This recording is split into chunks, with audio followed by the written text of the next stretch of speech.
Hi friends, आज हम बात करने जा रहे हैं HDFC बैंक परिवर्तन ECS स्कॉलरशिप के बारे में। ये स्कॉलरशिप मेरिटोरियस और नीडी स्टूडेंट्स के लिए है जो 6वीं क्लास से लेकर पोस्ट ग्रेजुएशन तक स्टडी कर रहे हो सकते हैं। इस स्कॉलरशिप के लिए अप्लाई करने की लास्ट डेट रखी गई है 31 जुलाई। इस स्कॉलरशिप को 3 अलग अलग भागों में बांटा गया है और इन तीनों भागों में 2 अलग अलग प्रकार की स्कॉलरशिप प्रोवाइड की जाएंगी। तो पहले हम इनको समझ लेते हैं, ये स्ट्रक्चर क्या है, ताकि हमें ये चूज करने में आसानी हो कि कौन सी स्कॉलरशिप हमारे लिए बेहतर रहेगी। वो 3 अलग अलग हैं programs: in school program, beyond school program और प्रोफेशनल एजुकेशन प्रोग्राम। और जो स्कॉलरशिप दी जाएगी वो दी जाएगी मेरिट कम मीन्स बेस्ड और नीड बेस्ड। इसका क्या मतलब है? इसका मतलब ये है कि इन स्कूल प्रोग्राम उन स्टूडेंट्स के लिए है जो 6वीं से लेकर 12वीं तक की कक्षा में पढ़ाई कर रहे हैं और उनको 35,000 रुपीज़ तक स्कॉलरशिप दी जाएगी। बियॉन्ड स्कूल प्रोग्राम उन स्टूडेंट्स के लिए है जो नॉन प्रोफेशनल कोर्सेज कर रहे हैं, जैसे BA, BCom, MA, MCom etcetera, और इनको 45,000 रुपीज़ तक की स्कॉलरशिप दी जाएगी। और इस स्कॉलरशिप के लिए वो स्टूडेंट्स भी एलिजिबल हैं जो 10वीं या 12वीं के बाद कोई पॉलिटेक्निक या कोई डिप्लोमा कोर्स कर रहे हों। प्रोफेशनल एजुकेशन प्रोग्राम उन स्टूडेंट्स के लिए है जो कोई प्रोफेशनल कोर्स कर रहे हैं, for example BTech, MTech, BBA, MBA, MBBS etcetera. और इन स्टूडेंट्स को 75,000 रुपीज़ तक की स्कॉलरशिप दी जाएगी।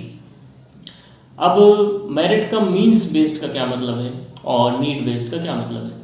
मेरिट कम मीन्स बेस्ड का मतलब यहाँ पर ये है कि वो स्टूडेंट्स जो पढ़ाई में तो अच्छे हैं लेकिन उनके साथ फाइनेंशियल प्रॉब्लम है, तो उनके लिए merit cum means based scholarship अच्छी रहेगी। नीड बेस्ड का मतलब यहाँ पर ये है कि सब कुछ ठीक चल रहा था लेकिन अचानक से किसी के साथ कोई विपत्ति आ गई, कोई क्राइसिस आ गई या कोई हादसा हो गया। उसके प्रकार ये हो सकते हैं कि किसी की फैमिली में कोई अर्निंग मेंबर थे लेकिन अनफॉर्चुनेटली उनका देहांत हो गया, या कोई ऑर्फन चाइल्ड है, या कोई सिंगल पेरेंट चाइल्ड है। तो इस तरह के डिफरेंट सर्कमस्टेंसेस हो सकते हैं और ऐसे लोगों के लिए नीड बेस्ड स्कॉलरशिप अच्छी रहेगी। तो ये इन 6 प्रकार की स्कॉलरशिप की डिटेल्स हैं। आप इसमें से चूज कर सकते हैं कि कौन सी कैटेगरी आपके लिए सबसे ज़्यादा अच्छी रहेगी। अब हम बात कर लेते हैं एलिजिबिलिटी क्राइटेरिया के बारे में। तो सबसे पहले आपको भारतीय नागरिक होना चाहिए, पिछले साल आपको 55% मार्क्स के साथ एग्ज़ाम पास किया हुआ होना चाहिए और आपकी एनुअल फैमिली इनकम 2.5 लाख यानी 2.5 लाख रुपए या उससे कम होनी चाहिए। अगर ये 3 क्राइटेरिया आप मीट करते हैं तो आप इन 6 में से किसी भी स्कॉलरशिप के लिए अप्लाई कर सकते हैं। अब हम बात कर लेते हैं इसके डॉक्यूमेंट्स के बारे में। तो डॉक्यूमेंट जो रिक्वायर्ड होंगे वो सबसे पहले आपको पासपोर्ट साइज फोटोग्राफ लगानी होगी। उसके बाद पिछले साल की मार्कशीट यानी 19-20 की, अगर वो नहीं है किसी कारणवश तो आप 18-19 की भी लगा सकते हैं। उसके बाद इस साल आप पढ़ाई कर रहे हैं इसका कोई प्रूफ यानी school admission letter, school fee receipt या इस तरह की कोई दूसरी चीज़, आपके बैंक की पासबुक या कैंसल चेक की कॉपी और आपका फैमिली एनुअल इनकम सर्टिफिकेट। ये सारे डॉक्यूमेंट्स आपको रेडी रखने हैं। उसके बाद हम बात कर लेते हैं कि अप्लाई कैसे करना है। तो अप्लाई करने के लिए लिंक आपको डिस्क्रिप्शन में मिल जाएगा। उस पर जब आप क्लिक करेंगे तो आप एक पेज पर पहुंचेंगे जहां पर इन सारी स्कॉलरशिप्स की डिटेल्स आपको मिलेंगी। उनमें से कोई भी एक आप चूज कर सकते हैं और नीचे अप्लाई नाउ का ऑप्शन आएगा, उस पर आप क्लिक करेंगे तो आपको पहले तो अपने मोबाइल नंबर से, ईमेल आईडी से, जीमेल से या फेसबुक से रजिस्ट्रेशन करना होगा। उसके बाद आप एप्लीकेशन पेज पर रीडायरेक्ट कर दिए जाएंगे। वहाँ पर 3-4 सेक्शंस में आपको अपनी डिटेल्स फिल करनी होंगी, जिसमें personal details, family details, academic details होंगी और लास्ट में आपको डॉक्यूमेंट्स अपलोड करने होंगे।